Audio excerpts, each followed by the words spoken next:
A sickening betrayal that proves the British government hates its own citizens.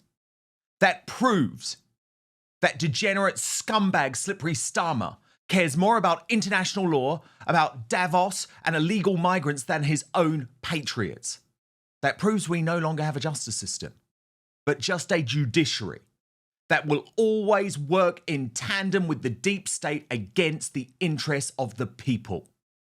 But what's most upsetting, I think, is that this ruling today from Lord Justice Bean in the Court of Appeal to side with the government, to allow illegals that are literally accused of sexually assaulting teenagers on the streets of Epping, to allow them to stay in the Bell Hotel. Well, it was also shockingly predictable.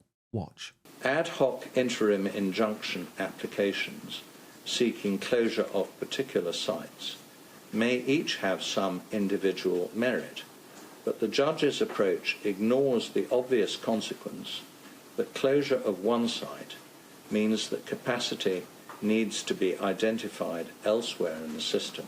The political reaction has come in thick and fast, with Nigel Farage saying the government has used ECHR against the people of Epping.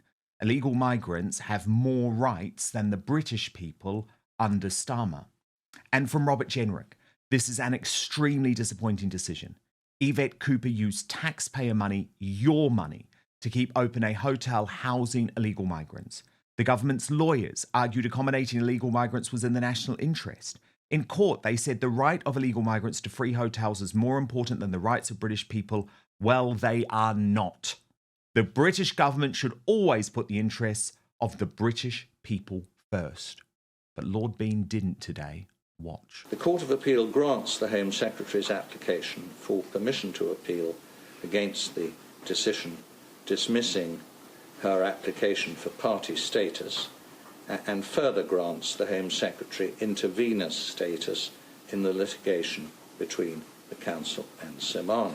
Here's how Sly News is reporting the decision. Now, essentially what the judge was saying there was that while Epping Council had partly argued that they wanted the asylum seekers out to stop the protests happening here, what this judge was saying was, well, effectively that worked. So now, back to ground zero Epping.